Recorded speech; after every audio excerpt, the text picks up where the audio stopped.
Good morning, everyone. You're listening to Radio Toni, and hello.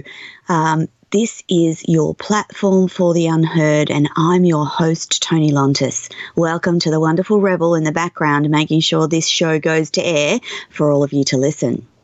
So, what's going on in your world this week? For me, it's been a really busy week.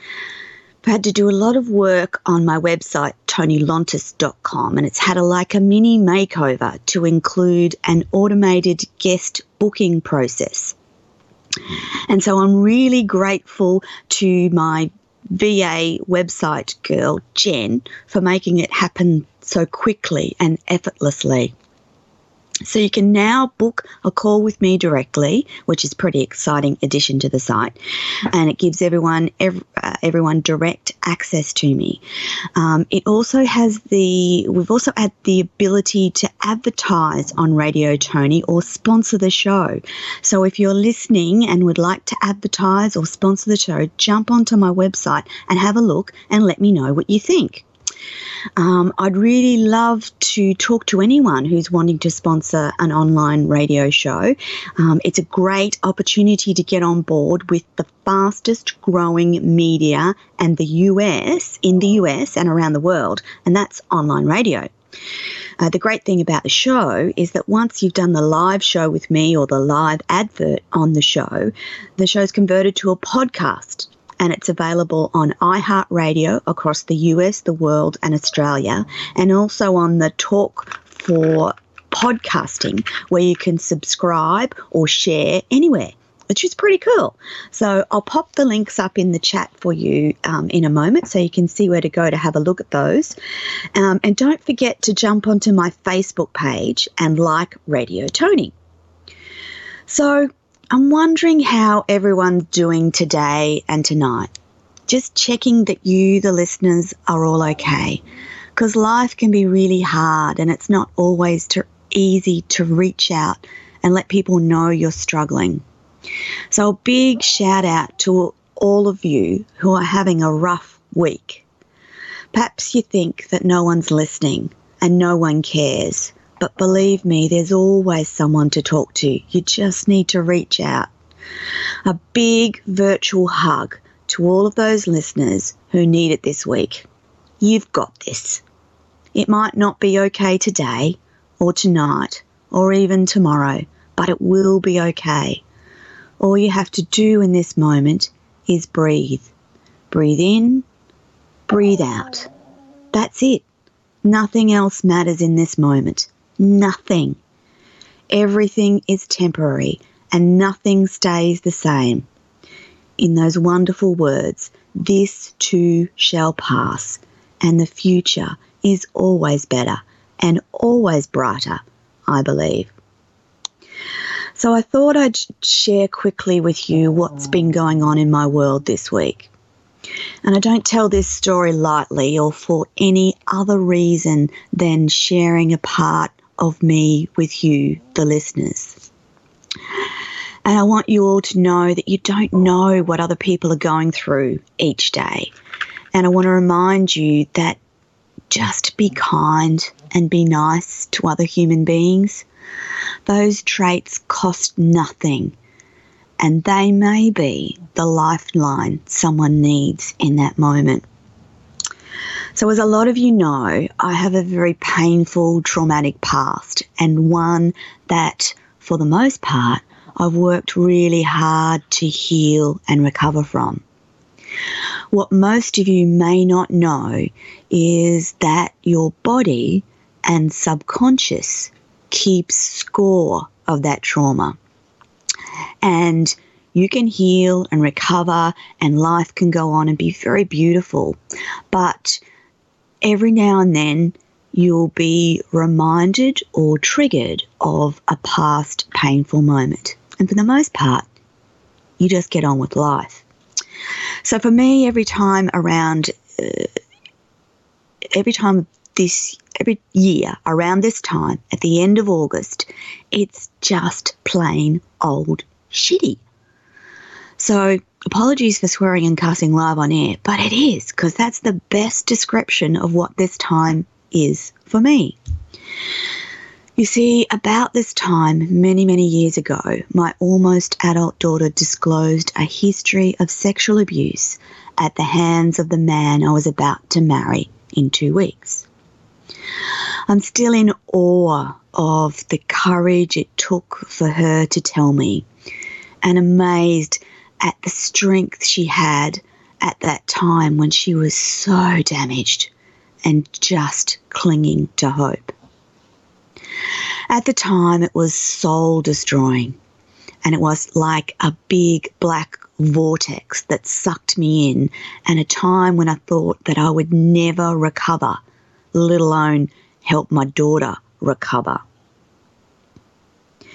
So some years, at this time, at the end of August, my daughter spirals into a vortex of pain and shame, and I'm unable to reach her and help her.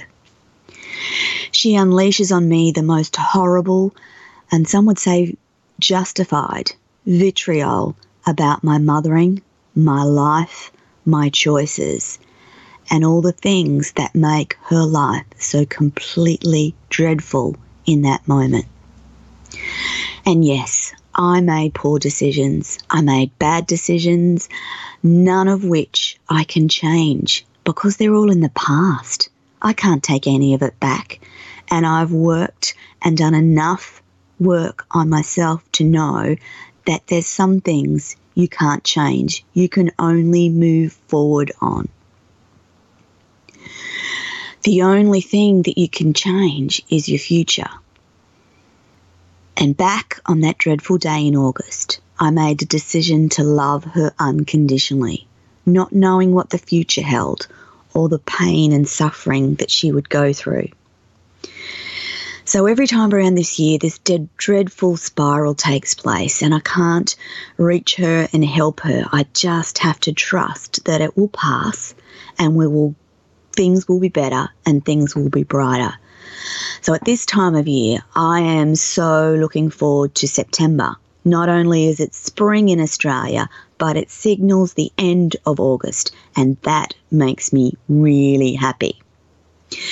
So today on the Gold Coast, it's kind of cold and dreary, and we've had some rain and we've got some storms predicted for tonight. It's still cold enough for jumpers and jeans and Ugg boots, but it's also holiday on the Gold Coast.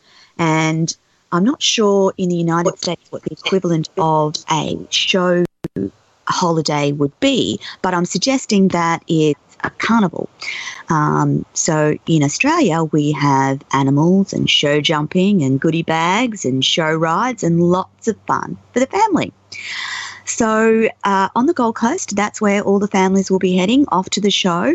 And later in the show, we have an amazing couple joining us. Brett and Mari Jones are here to talk about marriage and business and lots of other things. But before we introduce Brett and Mari, I want to let you know what's caught my attention across the world this week. So on the Good News Network, good news this morning, an Oklahoma teacher has been praised for teaching her students a powerful and emotional lesson that they won't soon forget. Karen Lowy has been teaching 7th and 8th graders for 22 years. That's pretty impressive in itself, listeners. But her most recent day in class was apparently the most impactful day of her educational career. For her 6th day of classes at Collinsville Middle School, she decided to try a new exercise in empathy with her students, and it was called the baggage activity.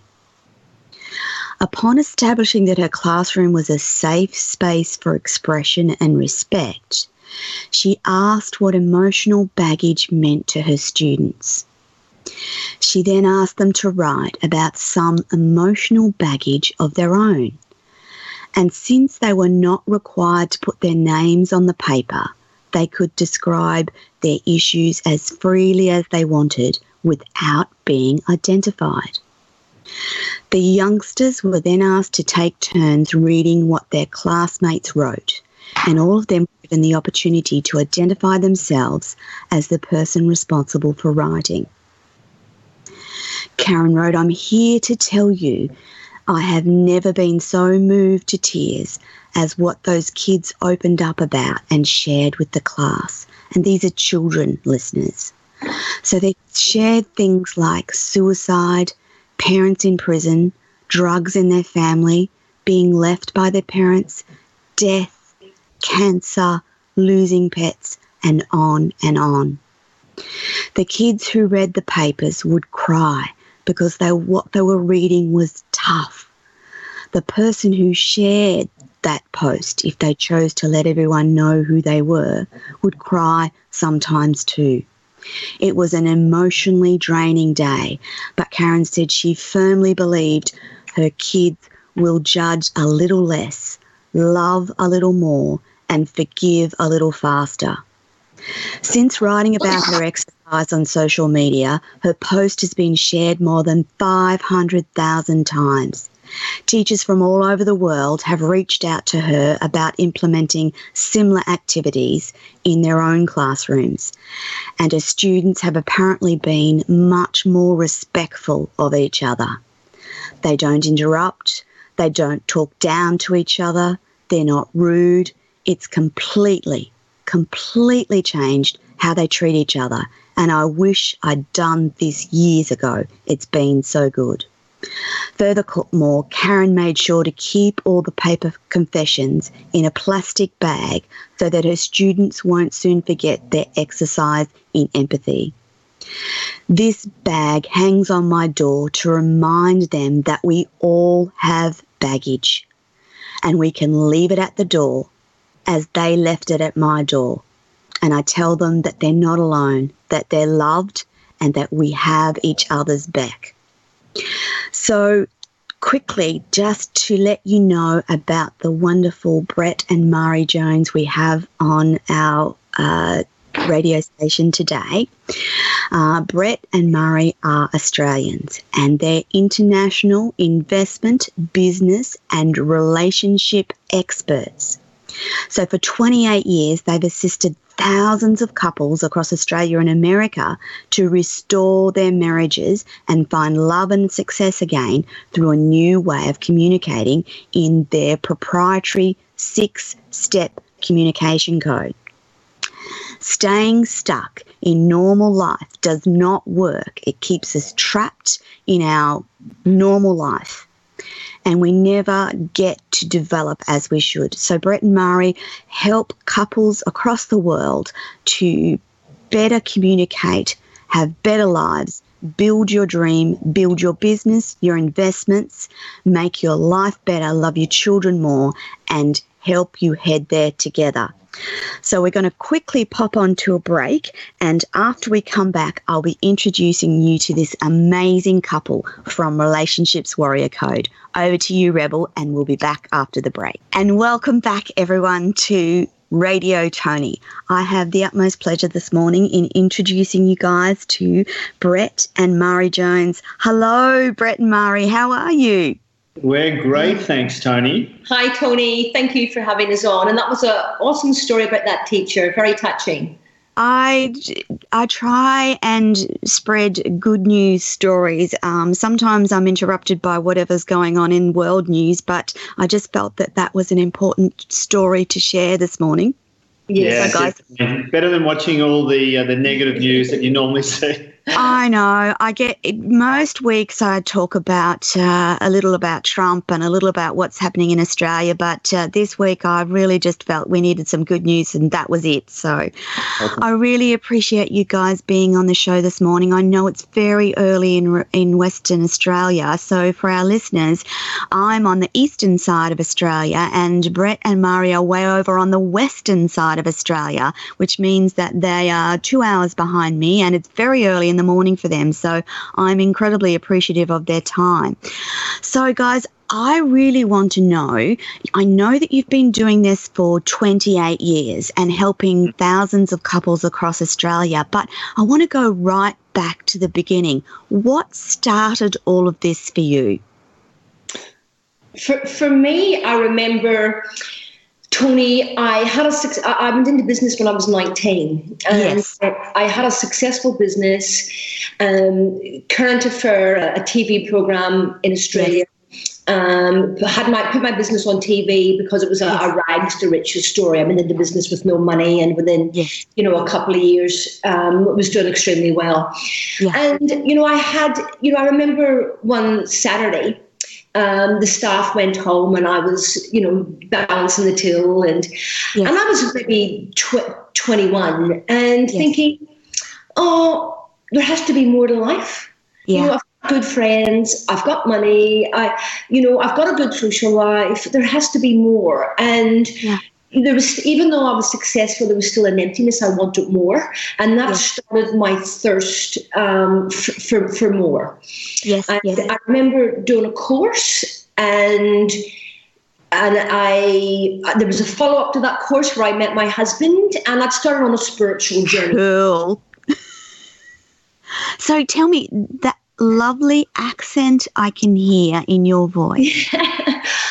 I'm from Ireland, so I grew up in Ireland, and I came to Australia when I was 17, and made Australia my home. And now I couldn't live anywhere else. I mean, we've got perfect weather in West Australia, so I just couldn't live anywhere else. And when I go back to Ireland, it's cold and wet, so I've definitely acclimatised. Okay, it's a beautiful accent. Thank you. Yeah, it is. I can't hear it anymore, actually, Toni. I just hear Australian. Yeah, absolutely. I think we've travelled so much. And we've been in America. Yes. And, we travelled overseas for 3 years consistently, like non-stop. On a yacht. And I think my ear has just become accustomed. Plus, obviously, I was listening to her family, so I can't hear the Irish accent at all. She sounds Australian to me. I think the Irish and Scottish accents are very beautiful for me. They just maybe my long-distance relatives, but they just it is a wonderful sound for me to listen to. So we've already got... Actually, and it's interesting, both of us started that journey in a similar place. When I met Marie, I'd just come out of building a very large business, which had collapsed. It was a $400 million company that I'd built. Wow. And that had just gone under. My marriage at that time had collapsed as well. Yeah. And likewise, I went on a journey to find something beyond what I'd had. I was good in one area of my life. Yes. But I wasn't good in other areas of my life. Yeah. Which is part of the reason we came up with the concept of a kingdom, being good in all areas of life. Because what we've seen over the years is that people can be great in one area and terrible in all the other areas. And if one area falls down, if you don't have spirituality, you don't have any belief, or if you don't have a relationship with your kids, or you're not good in communication as a skill, then that is going to impact in your business. And if you're not good in business, that is going to impact in your relationship. Yes, they're all linked together. One of our listeners, Harper, wants to know, do you feel anyone can make it in business?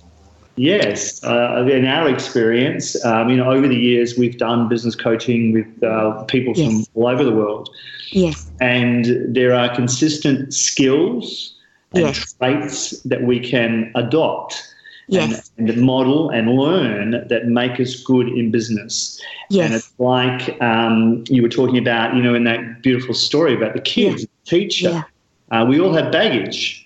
Yes. And that course that we did originally together was to help remove some of that baggage that was stopping us from acquiring the skills. So it's like there's a bunch of skills just floating out here around us, right? Yeah. But if the baggage is in the way, if the conditioning that we've been through stops us from being able to learn or implement, and there's two different skills there. Learning is one. Yes. Many people, Toni, that can learn the skills. Yes. But then they haven't gone the second step.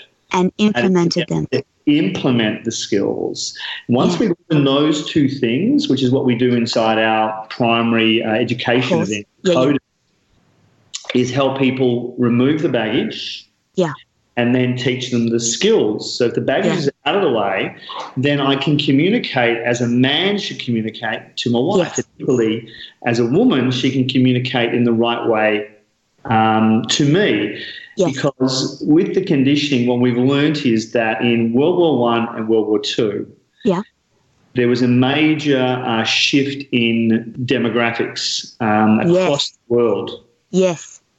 And men were trained to emotionally shut down. Yes. And we wonder now why, we've got this whole thing about snags and, sensitive new age guys and all this stuff that goes on and this joke that we have, about how shut down men are. Yes, and the truth about it is, we are shut down. We've been trained, in fact, to be shut down. And I think, it was a mass slaughter back then. And I think, it was a mass slaughter back then. And we haven't really experienced that. No. But I remember my father, and, he'd very rarely talk about being in World War II. Yeah. But you could tell that it wasn't a pleasant experience. Like, when he got together with his veterans, there was a camaraderie there, definitely. But it was a horrific experience they had to go through to literally be trained to go out and kill people. Yeah. And when they came back, the women recognised that they were like that. So they had been trained in the period nearly for, 2 generations, right? World War I and World War II. Yeah. Women had been trained, whilst the men are off at war, we'll step up. So women did step up, in those times. And, there needed to be a change for women. But then women were, building the war machines. They were also looking after their kids. They were also looking after their parents. And most likely, because he was away, they were looking after his parents too. So that's everything. So that was the beginning of women becoming everything to everybody. And that culture then started to rise. Yeah, because then those parents passed it down to my generation. Yes. And we're still passing it on. And we wonder why, Toni. And this is a statistic that just is not in the general media, but it's absolutely true. Prior to World War I and World War II, it's not that people didn't get divorced. They did. Okay? And the divorce rate was 10%. Yeah. Immediately after World War II, the divorce rate skyrocketed 400% to 40%. Wow, 400%. Correct. So there was a major shift at that time that people, aren't talking about and don't recognise. And then it got into the 60s where men and women, and particularly women, had been suppressed. Yes. And rightly so, they became equal. And there's no doubt we are equal, right? Yes. But we are so, so different. We're correct. And the culture in the 60s was, we're equal and we're the same. Yeah, and culture, again, then pervaded. And then the divorce rate hit 60%. Yeah. And we're certainly not the same. What in every area of the kingdom, we are so, so different. Even in the communication, we're so different. And even in the bedroom, we're so different. For a woman, we need to connect. Yes. That love before we want to make love. Yes. Well, the man wants to make love to connect. Yes. So we're not the same. In every area, we're different. It's almost like, from a spiritual aspect, and we spent a lot of years, studying the different religious beliefs and spirituality. Yeah. And it's like yin and yang. Everything in this universe is yin and yang. Yes. And men and women are exactly the same. Yes. But I think one of the things that we discovered that's become so powerful and how we're able to literally turn around a broken marriage. I'm talking about, couples that are on the verge of divorce. Well, divorce courts. Yeah, literally. Yeah. They've separated, they're living in separate houses. Yeah. And this becomes the last ditch attempt to figure it out. Moment of hope, because one of the things that I've learned about women is that they're not always direct in what they say. Yeah. And even though she might be going, okay, it's over, I'm done. Yeah. What she's really hoping is that this guy is going to rise as a king. He's going to step. You know what? This isn't over. Like, I know it's tough. I know I've been a complete idiot over the years, but you know what? I'm going to change and we're going to make this good. Yeah. And it's not, Tony, what we've seen is it's not what we say, it's not those words. Yeah. Because UCLA did a study back in the 1965. Yes. And what they said is it's just 7% is the words that we're using. 93% is how we say those words. Yes, yes. And if we're in the masculine state when we say something to her, literally at a physiological level, she can feel it. There have been tests done around the world that clearly show. And, Joseph Gottman and his wife did some great research in this with a 91% degree of accuracy. Yes. That they could tell whether a couple were going to be divorced in 5 years' time or not by their communication. Yeah, yeah. If he was in the right state and she then could move into the feminine state, yes, her oxytocin levels would actually increase. Yes, yes. His testosterone levels would increase. And that can be felt in a relationship. That's what we talk about with passion. So when we get the communication code, as we call it, correct, yes, suddenly we've got a groundwork or a framework on which we can build communication, which is one of the primary areas of the kingdom. Yes. And we've seen couples go from, I hate you, there's no way I'm ever going to be with you again, to, oh my God, I knew that I loved you. Yes. I heard that I loved you, but I wasn't doing it. And we've heard that sentence repeated thousands of times. And I think it's also important because we do, we attract a lot of singles too, and it's epidemic. There's a lot of women out there that have got great careers and have been great at business and great making money and looking after themselves. But, they attract the wrong person. And you can get 99 gorgeous guys in a pub and they will pick the one that's the dickhead. So, so who has to change there?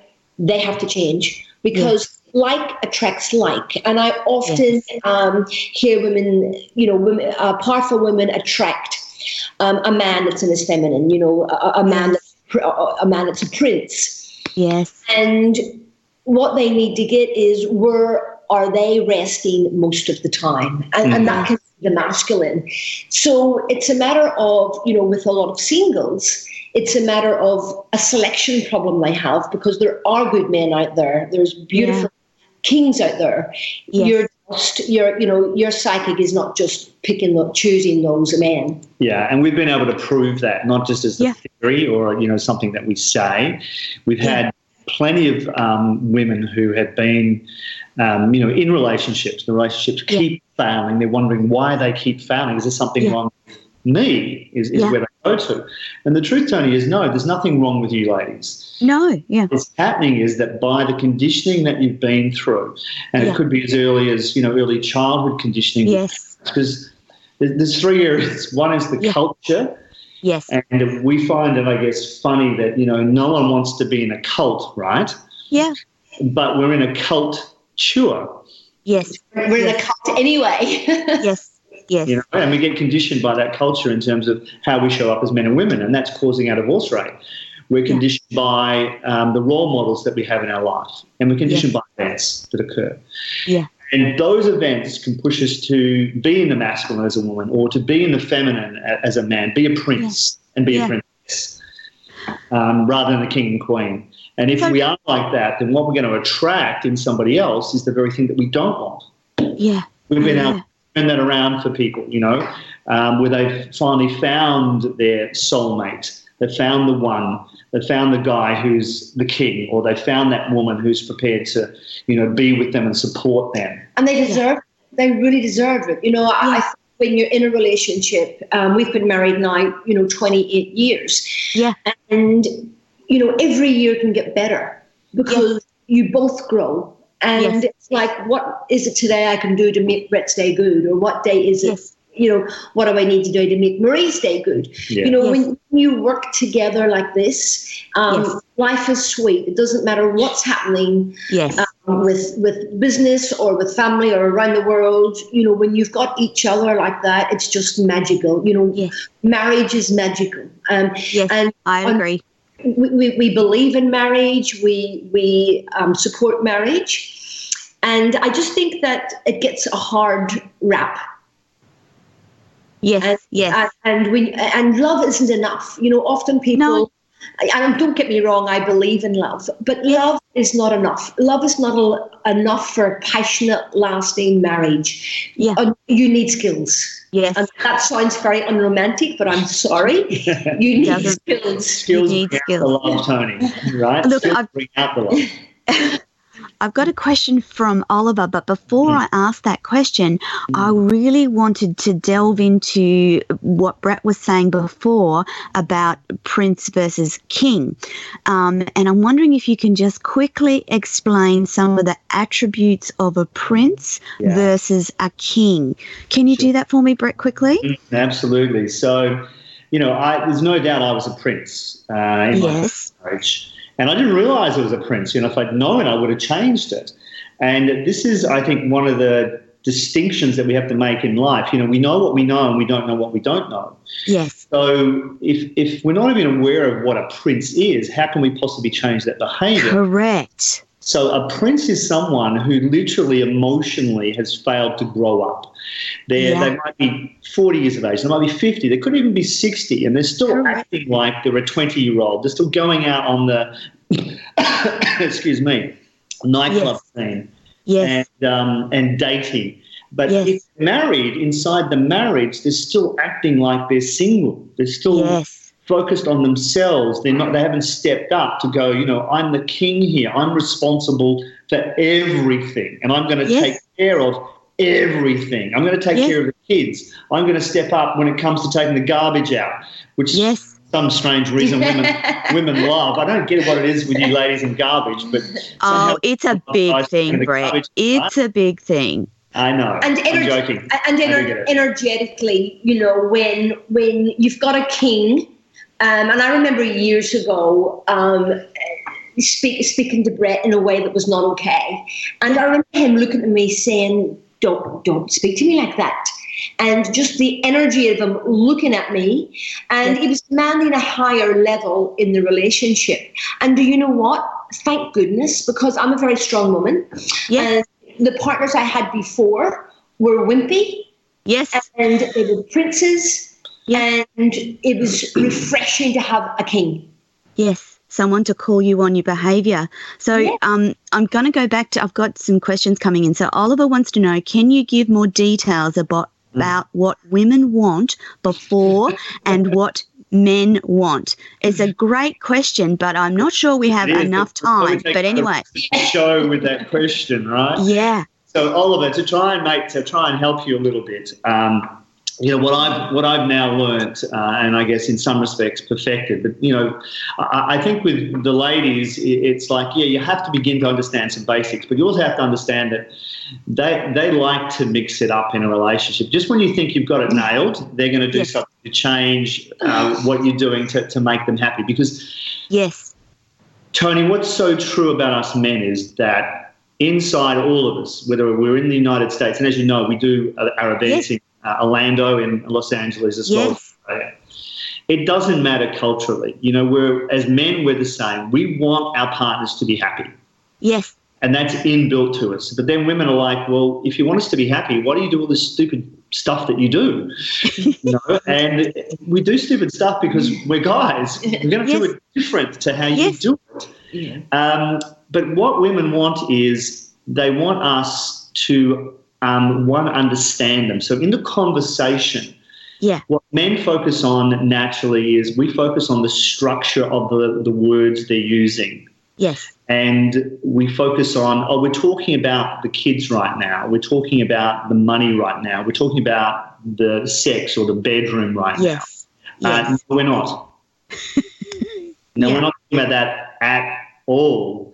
Yeah. We're talking about what she wants emotionally to do with the kids. She wants my engagement with the kids. She wants a conversation around the kids. I've learned that women use 28,000 words per day on average. Men use 7. Yeah. You know, and you can, once you understand these differences, you start using humour. But often in a conversation, you know, women have a lot more words, and men sometimes get overwhelmed with all those words. Yes. Yes. And what I try to do is recap it and shorten it. Yes. And once you do that, we feel unheard. Yes. Yes. And I remember there's times I've come home from my business and I've told Brett a long story, and a very long story. And Brett's story of that would be 2 sentences when mine's about 52 sentences. But it's important that when I'm speaking and I feel heard, remember my oxytocin goes up. So in me feeling heard, then I feel really connected to him. Yes. Brett doesn't feel that. Yeah. I don't need to talk to feel connected. He doesn't need, That's right. But when a man understands she needs my presence here, I need to focus, I need to listen to the story, because if I listen to the story, it's going to release oxytocin in her. And when a man starts to understand when both couples start to understand the differences, then you're able to work together and we create passion. Yes. And, I think one of the great misunderstandings for women about men is that I need to make love. All men need to make love to feel connected to their partner. So then women are like, he just wants me for my body. He just wants to use me. He just wants me for sex. Yeah. And in some relationships, that's where princes go, definitely. They go to that to try and get the connection, but at such a small level of connection. Yes. That they then have to go back again and again and again trying to get that connection. Yeah. As a man, when you step into king and you understand that you can get that emotional connection making love, there's a huge difference, Toni. Huge. Yes, definitely. Having sex and making love. Different, completely different. Completely different, particularly for the guy, because when we're making love, we get the connection that we're seeking, and hence we want to make love less because we've got that connection. And then the indifferences, the yin and the yang, become balanced. It's like Buddha said, right? Yeah. His profound words were, it's the middle way, meaning you need balance. Yeah, yeah. And it's the same in a relationship. Those very things that we can argue over are the very things that we can find the balance in. Yeah. When we both grow, that's when we find the balance. Because when you think about it, everything in this universe grows. Yeah. And if you're not growing, you're slowly dying. Yes. And that includes people and relationships. And it includes the pleasure. It includes money as well. Like money is one of the major, sex and money, 2 major areas that people argue over in relationships. And sex and money is enough to cause marriages to break up when those 2 things are not working. Look, Toni, we see marriages break up all the time, and it's the lack of skills. And unfortunately, it's not their fault, because they're not taught those skills. We're not taught those skills. We're not. Skills in schools. So unfortunately, many people are going to the divorce courts, and they don't need to. They just don't have the skills. But let me clarify, Toni, there. Okay, both sex and money are symptoms. Yes. Of what is going on in the relationship. Underneath that, there is now a lack of trust. Yeah. So if we deal with the actual cause, then we get a complete solution. Because so often marriage guidance counselling or marriage therapy deals with the symptoms. They come up with solutions around the money. Have separate bank accounts. Well, sorry, that doesn't work. That's just sanity. Why would you have separate bank accounts? That's like saying Australia should have 2 treasuries. Yeah. It just doesn't make no sense, right? Yeah. And if you go, I need a prenup, well, fantastic. If that really works for you, go right ahead and do it. But I promise you, down the track, all that's going to create inside the marriage is a lack of trust. Yeah, I agree. Yeah. So Toni, are the things that either bind us or push us apart. Yeah. So in answer to Ivy's question, why do marriages break up, you're saying, and I'm agreeing, it's simply a lack of skills, wouldn't you say? It is. Yeah. A lot of women would say, look, I don't love him anymore, or I don't feel I love him anymore. And it's right, because, over the years, there's so much resentment built up that when you've got so much resentment between you, it's very hard to feel love. But what they need to realize is when you deal with that resentment, when you deal with all that, love does start to flow again, no matter where your relationship is. Yeah. And all relationships have seasons. We go through summer where it's warm and it's beautiful and it's in the honeymoon period and we can't get enough of each other. And, it's so cute that he squeezes the toothpaste at the top. Yes. I find that just so lovely about him. And, then gradually it goes into autumn and, we start getting jobs and we start getting kids. Yes. And then eventually the relationship will reach winter. Yes. Where I can't believe he squeezes the toothpaste at the top. Like, how stupid is that? Like, who squeezes the toothpaste at the top? He's just an idiot. So annoying. And we joke about those things, but it's those little things that start the cracks that just get wider and wider if we don't deal with the symptoms behind the why does he squeeze the toothpaste. So we run 3-day programs, where we look at the condition in the treasury, the heirs, the temple, the dojo. Yes. And for that, we've got people for 32 hours. That's why it's so successful. We've got them for 32 hours. And it's life-changing. And it's a lot of fun. We have a good laugh about the differences. Day one is really to remove that conditioning out of the way. Day two is teaching the skills in the relationship, the communication code and the treasury. And day three is what we call transformation day. Day three is when it all comes together and literally those patterns, our way of reacting to things changes. So what happens is the couple come with a relationship to the event. Yes. That relationship dies. In fact, it's dead anyway. Yeah. And a new relationship is born. Yes. A better, newer relationship with greater skills and more understanding.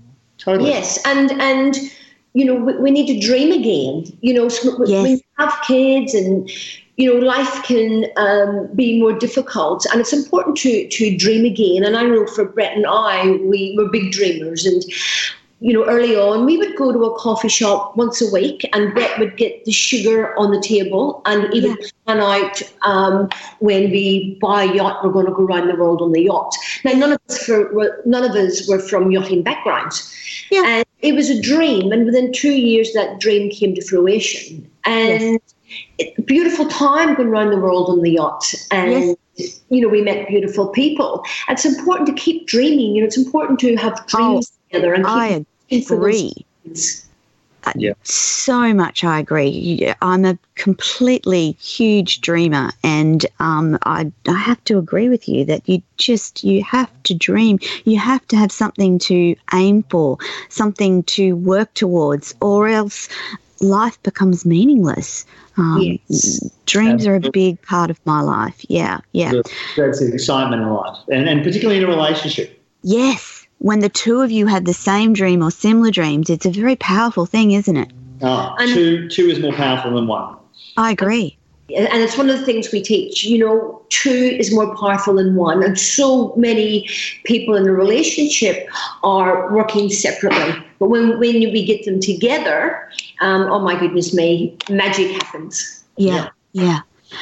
On that note, guys, we're going to have to go to a short break, but when we come back, I have some questions from Willow and James, and we'll answer those after we've had a short break with a song, and you guys can have a quick break, and we'll be back to you soon. Over to you, Rebel. And welcome back, everyone. You're listening to Radio Toni, and this morning our wonderful guests are Brett and Marie Jones.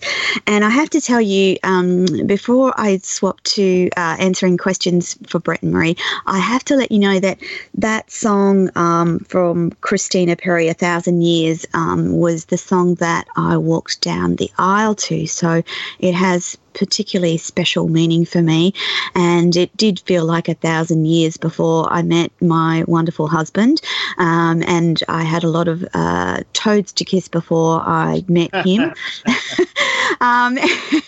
And I have to also tell you, so listeners, you can't see Brett and Murray, but I can on my screen because they've got their video on Skype. And I have to say, I just am enjoying watching them interact with each other. It's very obvious on the screen how wonderfully tight their marriage relationship is, and it's just bringing such a smile to my face today. And I wish I could convey that via the radio just how lovely it is to see. So I'm going to go back to our questions now. Now, Willow wanted to know, how would we know if we wanted a prince or a king? Now, I know how I'd answer that, but I'm going to let Brett and Marie answer it. Yeah. Look, I think for women, it's epidemic. Women want more in a relationship. And I think, in your 20s, look, you are princesses and you do party and carry on, and there's, less commitment there. But I think when you want more out of life, that's when you must rise. When you want more out of life in all areas, in your marriage, in your communication, spiritually, for your family, and also in contribution. What do you want to give back to the world? And I think, when you get to that place, the king and queen must rise. And you're unable to build that if you're with a prince. It must change. And a prince does not want to be around a queen, and he doesn't want to go into contribution. So then if that's right for you or not. A prince won't rise. A prince will simply handle, maybe he's, great at fitness and he goes out and rides with the boys on the bike, every morning, and he comes home and then goes off to work and, works all day long, comes home and wants to put his feet up when he gets home. He's not going to handle the kids. He's not going to handle the house finances. He's not going to handle the money. He's not going to step up and handle the investments, because there's two skills there. One is like earning the money. Yes. And most of us are trained to do that in school, and that's all we're trained to do. We're not trained to invest money. And, we're trained just to stick it into superannuation, which is correct. Complete insanity, because all you're doing is feeding the banks and feeding the superannuation funds who give you a lousy 5% return.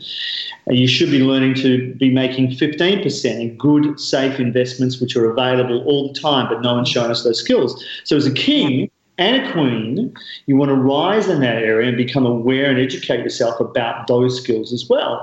Yeah. And that's what a king will do, whoever asked that question. Yeah, Willow. So a king will step up and he will go, I'm responsible. I'm responsible for the kingdom, including all those areas: communication with you, setting aside time in my busy week to sit down with you and allocate time to actually have those conversations, to have a date night about our dreams, to step up in the treasury, to deal with the kids, to do my own work on myself in my temple, looking after myself spiritually, to keep myself good and focused, and to keep myself fit and healthy, not to an extreme to run away and avoid you. Yes. Yes. In each of those areas, that's what a king will do, and equally so will a queen.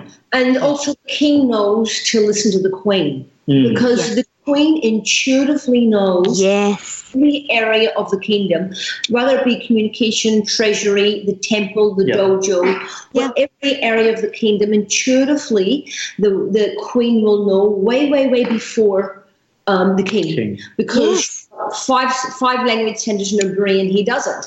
So intuitively women know, and a king knows to listen to the queen, because when they both work together, magic happens. Yes. Yeah, I'd absolutely agree with you.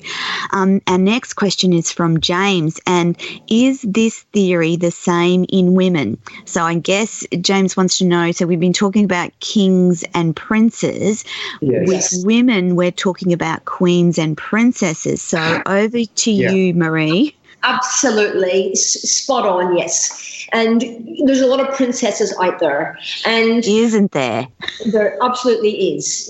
And a queen supports her man. A princess is very demanding. No matter what he does, she is never happy. Yes. And he can walk on water and she's not happy. So princesses are never happy. So yes, he's spot on. It does work both ways. Yeah. So that's essentially how a man's going to recognise that he is with a princess or a queen, is if she is never happy. If no matter what he does, she is never happy, you've got a princess. Correct. We call it a demand-based relationship. She's constantly demanding things from him. She's got a huge filing cabinet of everything that he's never done, instead of focusing on what he does do and has done. Yes. And,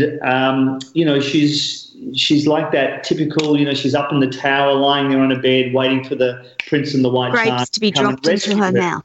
And fight the dragons. The problem is he could fight the dragons, beat his way through the thorn bush, get to the top of the tower, and she'd be like, I don't think that, there's probably another dragon down there you could slay before you come and get me. So go back down.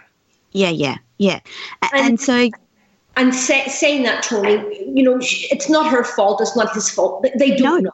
They're in a cult. They're in a cult and a culture that's what marriage is, or that's what relationship is. So to be fair to them, they don't know. They haven't been educated that there's more. Yeah. Totally. So for the men and women listening online today, it's about recognizing where you sit. And if you suddenly go, oh, gee, I might be a bit of a princess here. And it's about recognizing and then starting to work on educating yourself, making yourself better, and recognizing that those traits, you need better skills, essentially, to be a queen, don't you? You need better skills, because if you recognize you're a princess, then it's like, oh, okay, now I get why, I've been attracting princes. What really is a king, a guy who's going to step up. He's going to handle stuff. And I'm going to feel like, oh, my God, the burden's off me emotionally. The burden's off me emotionally. Yeah. Evie's got a great question. What if the woman takes care of everything and has filled all her man's fantasy, yet the man still has not found a way to satisfy her? Great question, Evie, and I'm going to throw to the experts on this one. That sounds like she's in her masculine. So I would say she's in her masculine. She is being everything to everybody. And there's no room there for him to step up as king. So, and I was like that. So I could go into a board meeting and I was tough. And I could run my businesses, because we both run businesses. Yes. And I had to find that softer place in myself. And, when I allowed myself to go to that place, that's when I became more. Yes. Yeah. And I think, to be fair to the guy, men don't know what the masculine is anymore. This definition we have of the masculine is, the guy riding a Harley with tats. Or a powerful, guy in the boardroom as a businessman. None of that is the masculine. They're just stereotypes and archetypes. The true masculine is somebody, as a man, who will step up and handle it all. He's in a place of certainty. It doesn't mean that he knows what he's going to do. It's just like, I'm going to handle it. Whatever comes up, I will handle this. Or I'm not sure about that deal, but you know what? We will be okay. So just that certainty in the male. And one thing is, a woman intuitively knows if her man is in the masculine or feminine. Yes. A man doesn't know. So, he doesn't he doesn't pick up where she is at, and he also doesn't pick up if he's in the feminine or masculine. So one of the things we do in our 3-day workshops is the men get an experience of what it feels like to be in the masculine, and that really helps them to be able to step into that role. That sense of what it actually is as a state, a bodily state that we need to be in to be able to then, because Toni, when we change our body, we change our physiology. Yes. We change our cognitive recognition of what is happening around us. Yes. And doing that, we then make different decisions and take different actions. Yes. And we get different results. Yeah. Our next question is from Mason. Even if a woman steps up, it don't mean a man will. How can you get a man to grow in the relationship? And we get that question a lot. I think all these questions are coming from men. It's like, where's all the women out there? And that is so true, and that is very common. And often, I'm not saying all the time, but often the female will come to us first. Yes. And often what will happen is, when she moves, when she takes responsibility for her part in this and she moves 3 places, then intuitively he may move 1. And then she may move 5, and then he may move 2. So there's a shift there. And then hopefully then just in the change that he sees in her, he will then think, okay, there's something in this. And he will come to. So often one is ready before the other. That is okay. That is normal. And that is just part of the process. Yeah, ladies, if you're listening, you may have to be the one that's going to step up and take action first. And if you want your guy to do that, you can learn how to influence him, how to communicate with him in a way where he doesn't feel like you're saying to him, there's something wrong with you. Which is nice to hear it. What do you mean the marriage isn't good? It's great. We're getting on fine. What do you mean? Well, you need to work on yourself. What do you mean I need to work on myself? You're trying to tell me there's something wrong with me? That's what guys do. And hence they're very resistant to that message. Instead of, there's a place that we can grow to, there's a place that we can both go to where we become more and we can have more. That's a message to a guy. So that's how you would say it, Marie, if Absolutely. If you were a woman in that situation, is that what? If I was in that situation, my words would be, and you used your words, but my words would be, you know what? I want to be with you for the rest of my life. I want to support you and be with you for the rest of my life.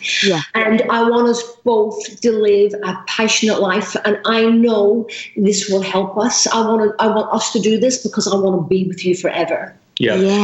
So, Toni, one of the things we've discovered is there's key things that men and women need and want inside a relationship. We've never met anyone yet that says, she's fantastic. She does everything. She gives me everything that I need. She emotionally fills me up. She's just wonderful, and I want a divorce. Gotcha.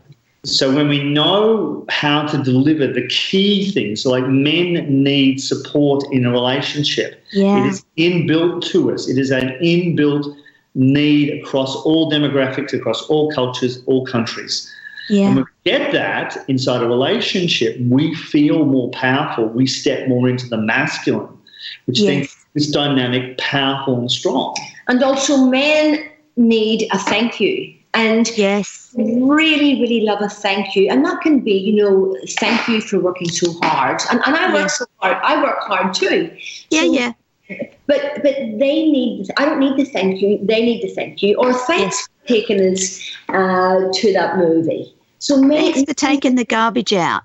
Men love, when you thank a man, they really love it.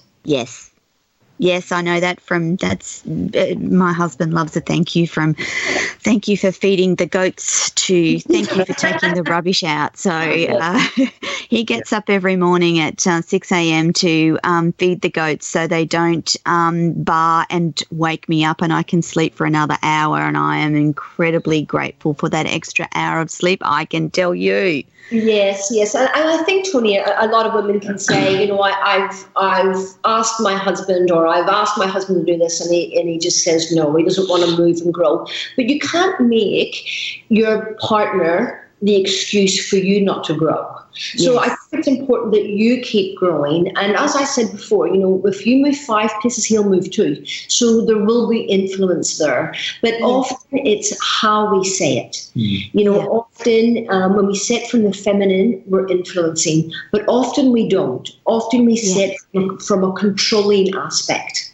Yes. And we tell. And you'll just get resistance. You'll just get him fighting back. If he experiences that masculine, then he will fight back against that. And ladies, that's what you're experiencing. He will. Which pretty much answers Violet's question, who said, I have tried to get my man to understand for years, but he has not made progress. What could I do? Yeah, Violet, beautiful. Look, we understand. We've seen it many, many times. Like I said, we know what we know and we don't know what we don't know. So the way you're communicating, the tone of voice, how you're saying it from that masculine place inside a woman, it's proving that you're in that place, because that's the result that you're getting. So he's just hearing something different to what you think you're communicating to him, and therefore he's just resisting that. He's not going to come with you on that journey the way you're saying at the moment. But the good news is, Violet, is that you can learn to step into the feminine and influence it. We've had ladies that have come to the event, they've come back, refreshed themselves, they've come back 2, 3, 4, even 5 times. And then finally, he's gone, okay, I can see a change in her.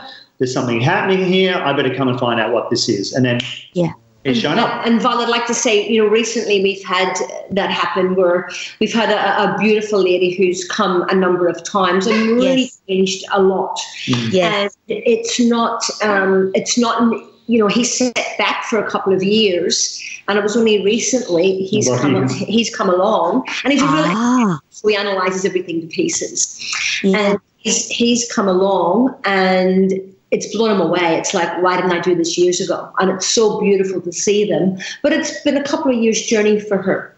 But she's strong. She kept on track. She kept coming. She kept changing and moving. She kept influencing. She kept letting go of the outcome, whether he comes or not.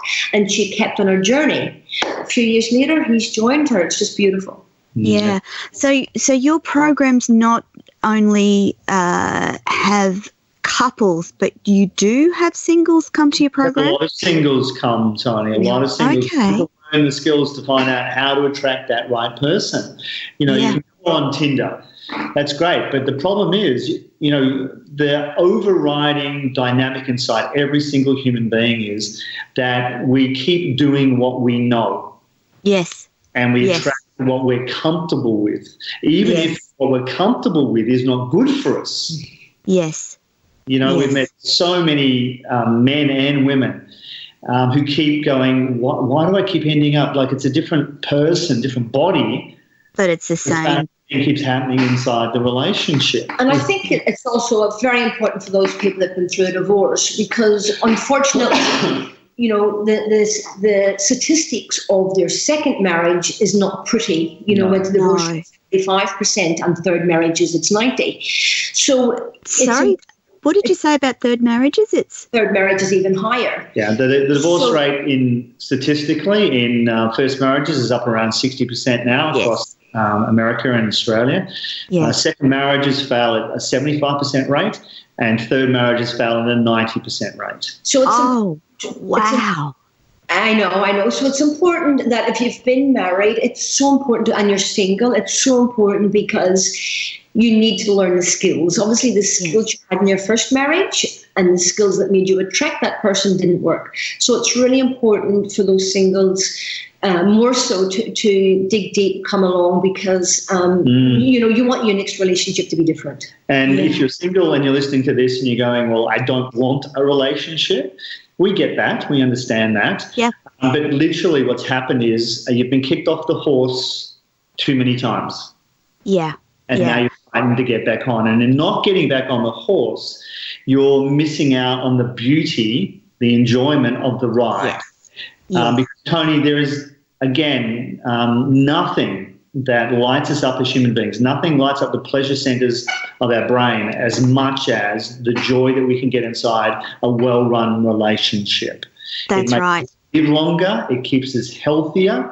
Yes. We know all this, but it's very easy to get frightened when you fail a number of times. But we want people to know, okay, this is just merely skills acquisition.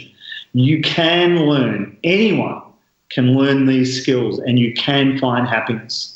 Yeah, because it's important to point out that as human beings, we are hardwired for connectiveness. And so if you remove yourself from being connected to a loved one, then you're removing part of your human experience. And that's never going to be good for you. And there are too many lonely people out there. And I think it's so important because kids, your kids model you. They model your relationship whether you like it or not. I think it's very important to pass on, a healthier patterns. So it's important that, if you shift, move and change, your kids are modelling that. In Australia, we look at sending our kids to the most expensive schools. I'm not too sure what it's like in America. And really the best education they can get is a couple that are running a great marriage. Yeah. And if I can just throw in here as well, Toni, we don't want you to be broke. No, that's not great. It drives me and Marie crazy that, these systems that we've grown up in are meant to do good, but unfortunately they're very limited. And we're sent to a school to learn to work. Yes. And what deprives a lot of us of our dreams is money. Yes. I don't like it. I don't like that our world is constructed that way, but you know what? I'm very practical. It is constructed that way. So money helps us help other people. It helps us create dreams. Yes. And again, you need to learn the skills around investment to be able to understand. And I didn't know it, but as I became very good at making money in my 20s, I then started to understand there's like an exclusive little club of people that are the top 1% of this world that control 50% of its wealth. Yes. And the bottom 50% control 1% of its wealth. Yes. And that top exclusive little club of 1%ers know how to get together and form syndicates and invest in property and buy businesses and transform those businesses and know how to buy property cheap. Yes. And find properties that are under-rented, then increase the rent and make an absolute fortune. Yes. And if you don't have those skills, you need to be investing with someone in a syndicate who does have those skills and can help you lift and rise you up as well. Those skills are available. It's one of the reasons that we've created a $100 million fund in the United States to be able to buy these types of retail properties with billion-dollar tenants that are paying the rent, that enable people to come in and invest and lift up their superannuation, lift up their 401ks beyond what is normally available to people. So all the skills that we're talking about now is, okay, how do we step beyond what normal delivers? Because normal gets us really poor results, really poor results. Yeah. And the other thing to mention too, there is enough money in the world. There is plenty of money in the world. You just need the skills to tap into it. That's it, so Toni. True. Absolutely. That is exactly the attitude that people need to have. It's like, where is my money? Give me my money. Give me my money. Show me the money. That's exactly right. I used to have a really bad attitude about money, and I think a lot of people do. It's like, money's bad, or if you're chasing money, there's something wrong with you. You're just money hungry. Yes. And the truth is, you're ignoring. Marie and I are very passionate about preventing the child sex trade. Yes, yes. And we support a number of charities, both in America and here in Australia, like Destiny Rescue, that do magnificent work in that. We wouldn't be able to do that. We wouldn't be able to support them if we didn't have money. Yeah.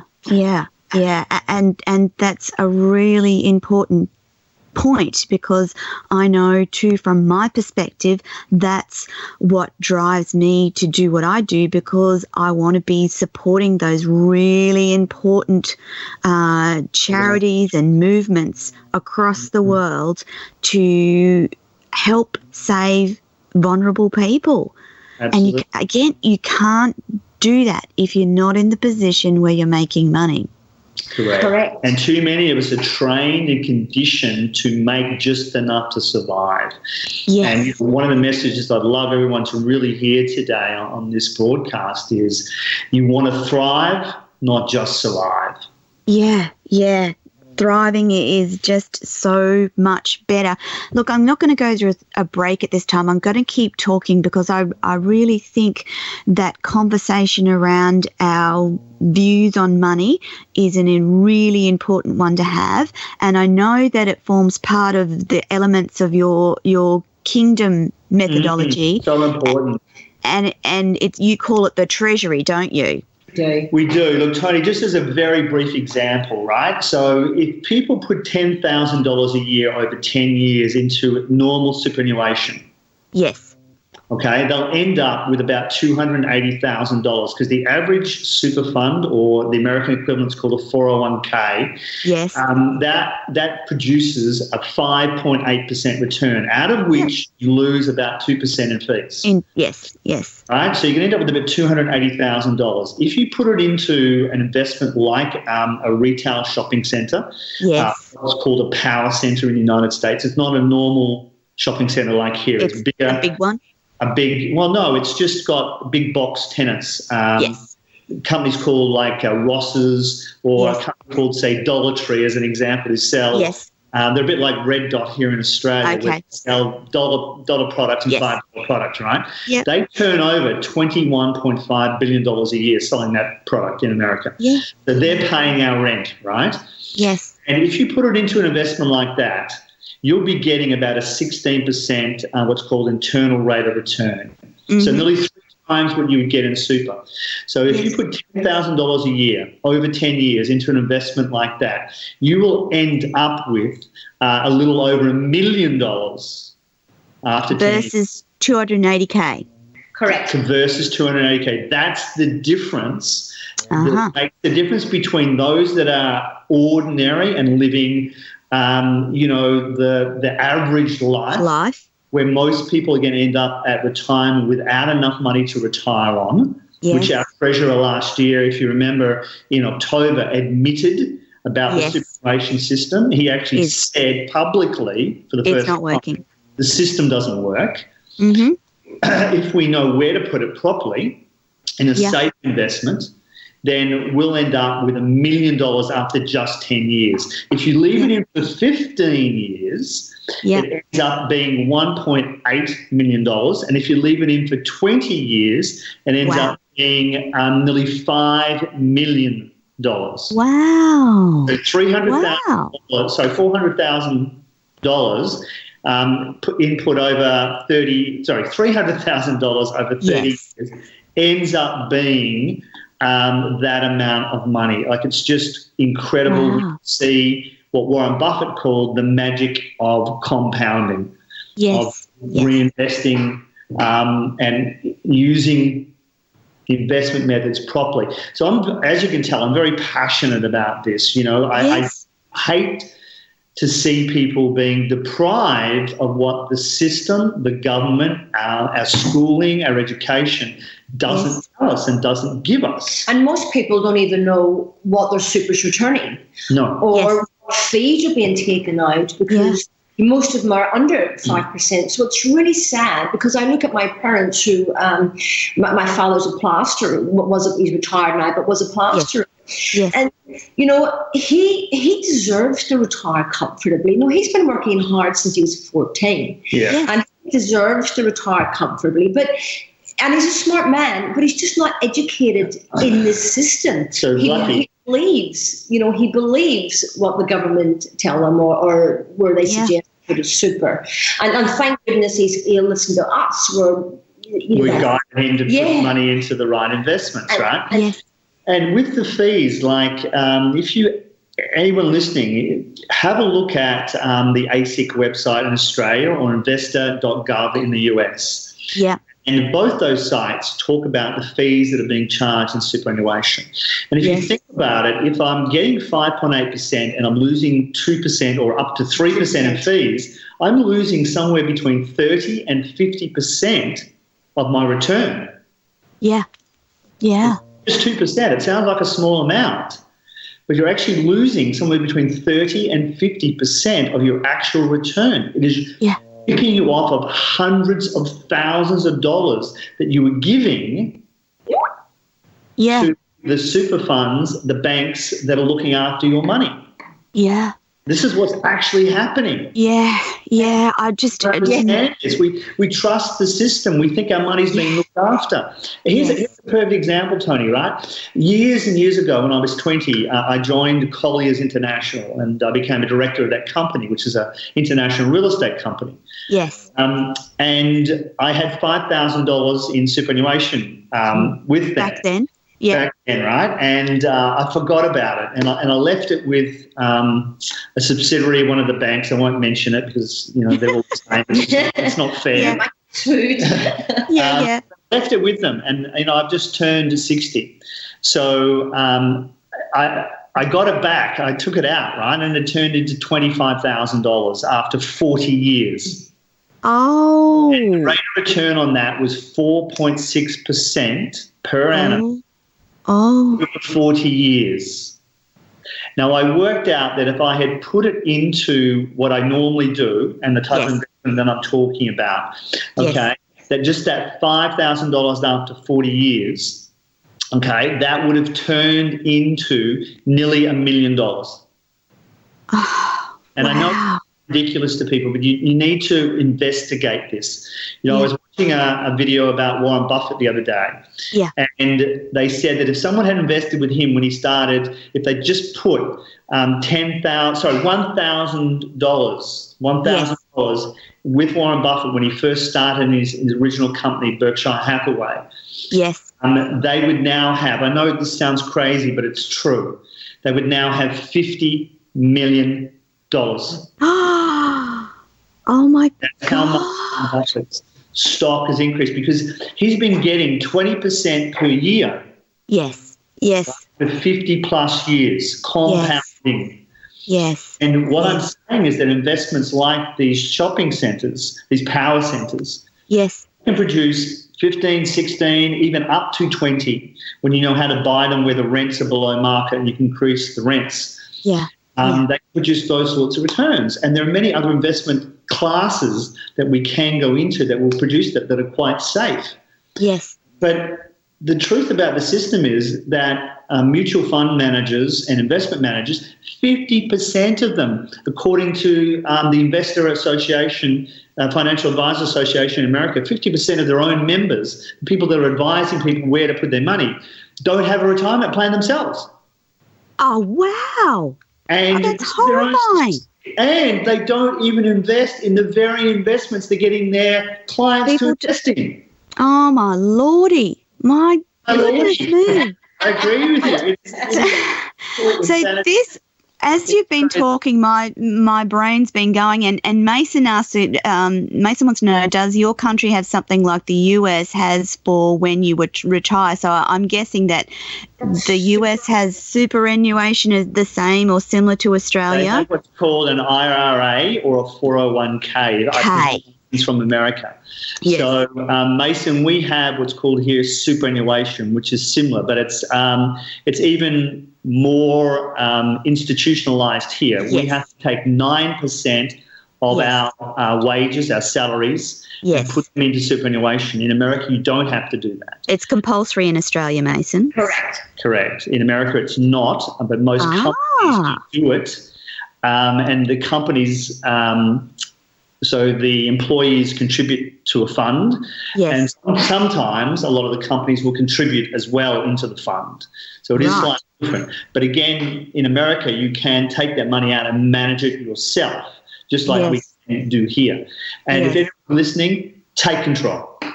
Investigate what you do, but certainly have a look at anything else. Take it out of what you're doing. Look up what your super's earning right now. And if you're earning 5, 6, even up to 9%, take it out. There are better investments. And look up Brett Jones' Money on YouTube. You'll find he talks more about this. I give detailed explanations about the system, what's going on, and how you can look for alternatives. Because that was my next question was in Australia you can have your own self-managed super funds, and you'll find this crazy, but I was actually just reading about it, and the advice that I was reading was saying unless you've got 100K, don't worry about self-managed super funds. But you're disagreeing with that. Like even, again, I'm sorry, but The Barefoot Investor, which is a very popular book, God bless him, all he recommends that you do is go into super funds. There are better alternatives than that. $10,000 a year invested over 10 years can turn into $1 million. So again, we know what we know, Toni. We know what we know. It's about waking it's about wakening up in all areas, in your communication, in your treasury, in your temple, in your dojo. It's about awakening in all areas. Yes. That's what the kingdom is about. It's about awakening in all areas. Yeah. Yeah. I don't find it coincidental that you were looking it up either.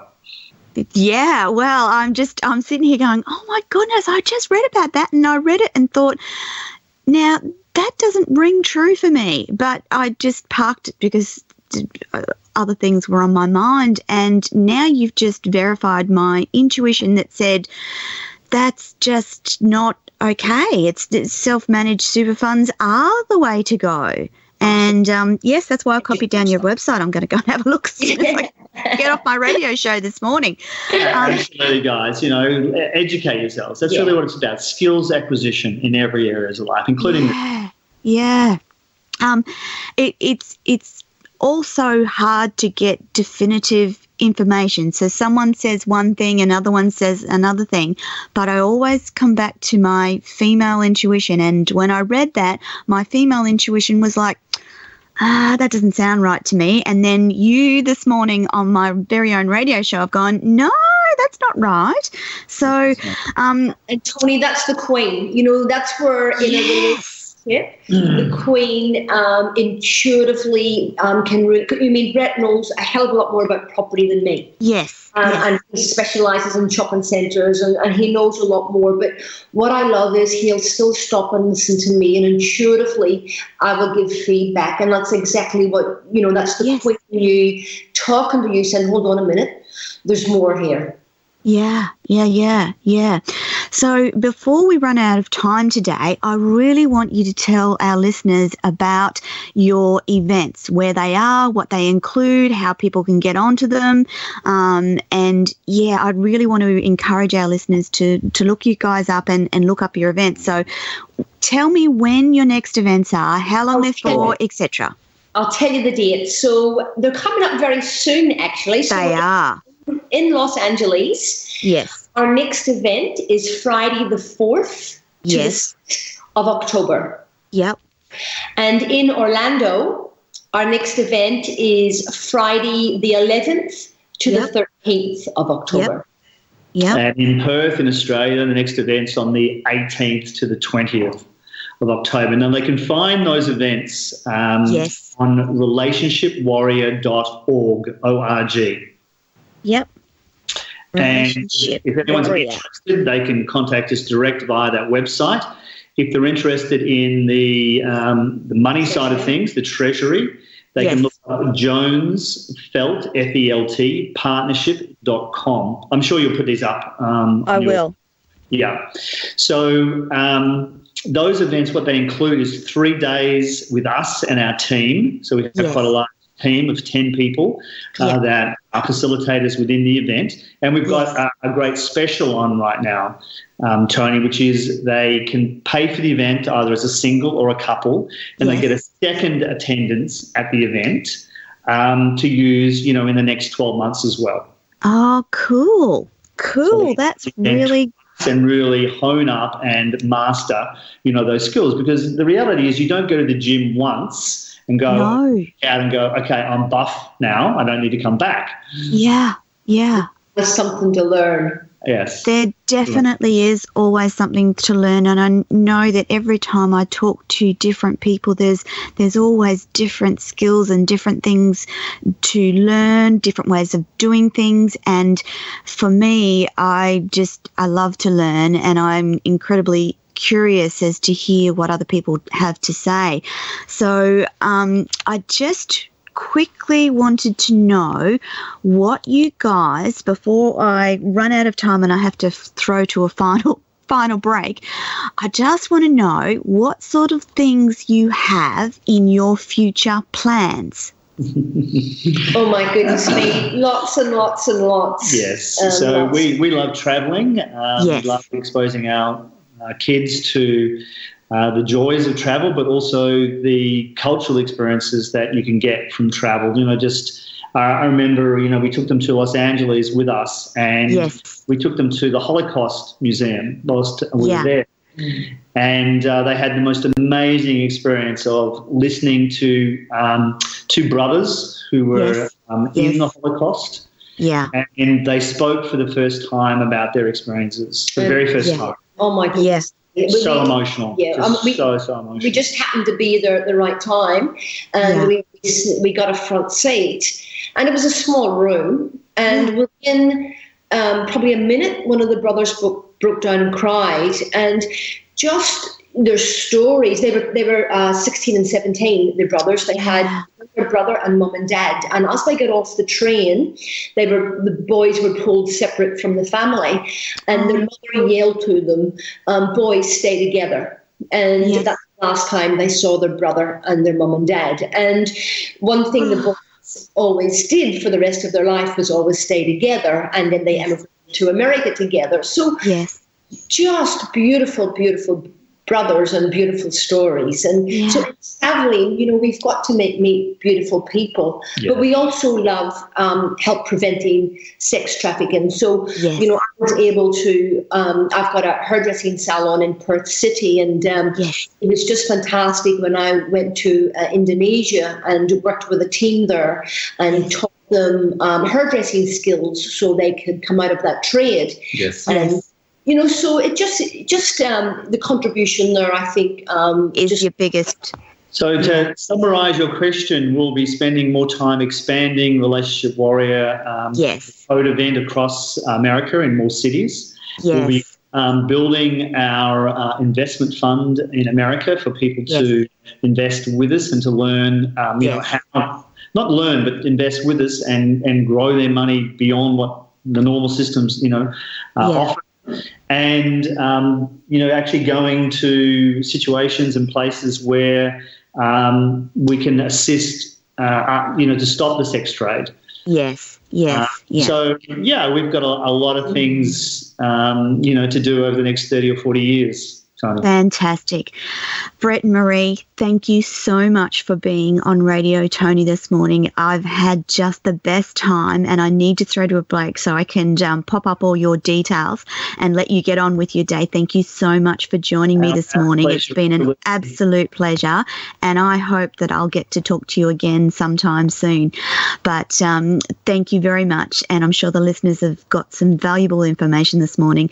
I'll talk to you again soon, but I'm going to throw to a break now. Thank you so much, Brett and Marie Jones, today. Thanks for having us here. Our pleasure. Thank you. And thanks, guys. Too. Thank you. Yeah, thanks, guys. Thanks for being here. Over to you, Rebel. Hello, everyone, and welcome back to Radio Toni. So I'm going to finish off the day with a bit more good news from across the world today, and some world news, and then more about next week's guest. So, according to Good News Network, 40 years ago, the Canadian city of Sudbury was a blackened landscape that had been devastated by pollution from mining sites and industrialisation.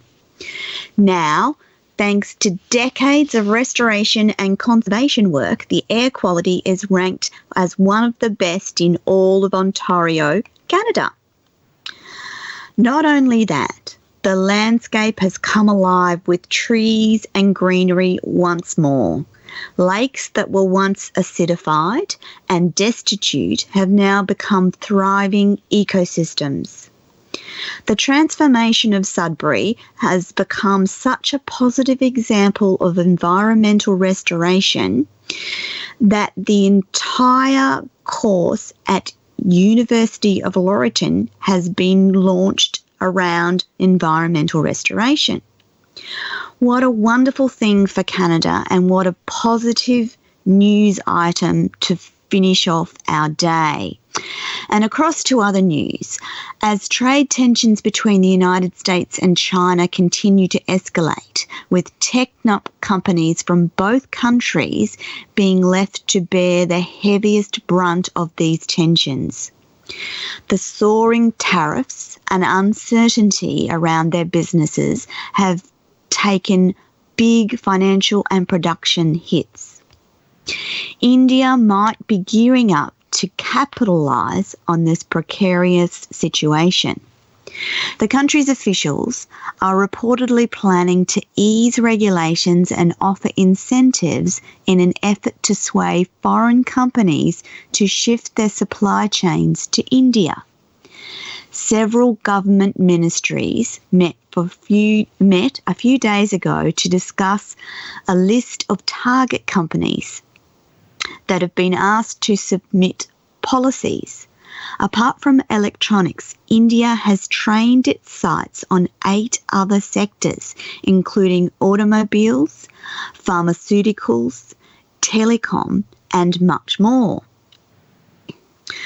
Across the news on Wednesday, Mr. Tesla, Elon Musk, has said that computers are getting smarter.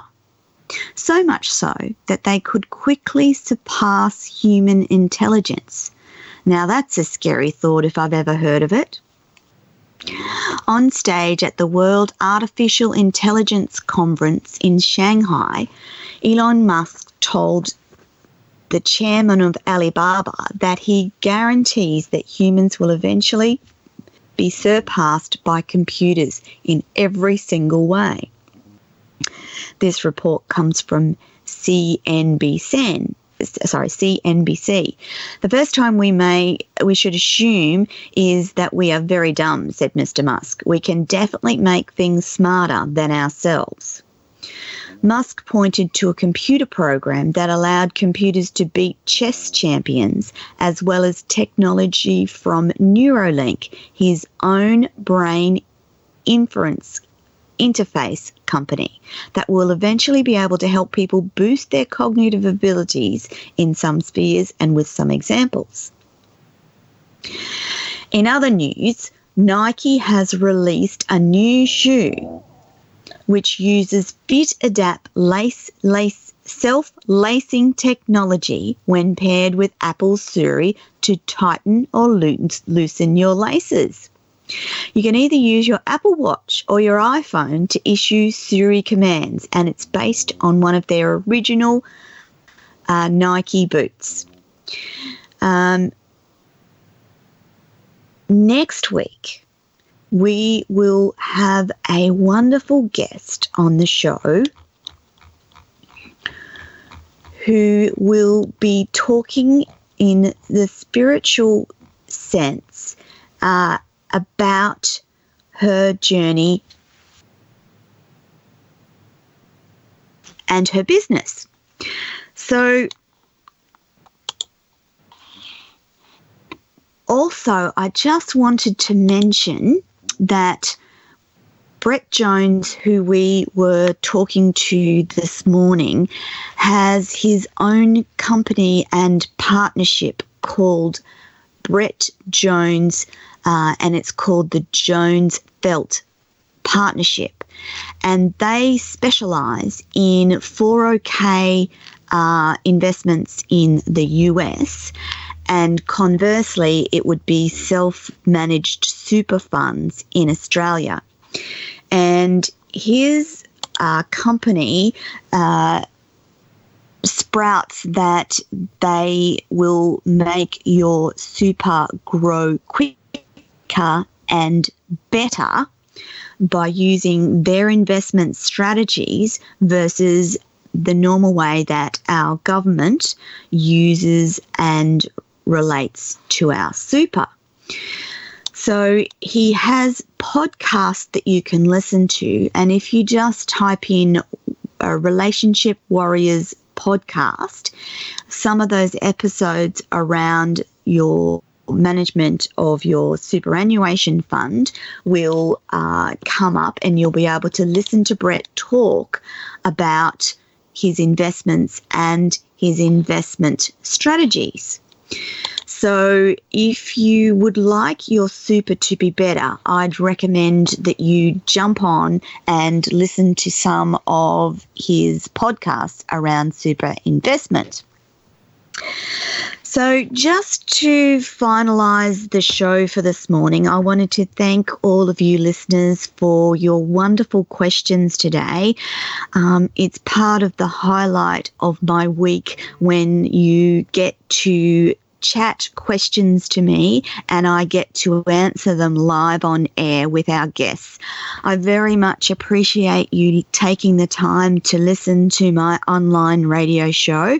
And I also want to remind you that if you miss anything on this show and if you'd like to re-listen, I'm going to pop where you can find the podcast into the chat box before my time runs out this morning.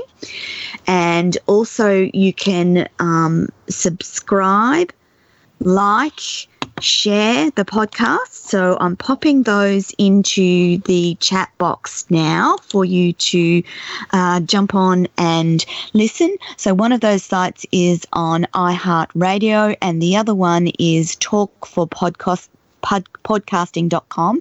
That's where you can find all the latest podcasts of this radio show, Radio Toni, and you'll be able to listen to any of the guests that we've had on.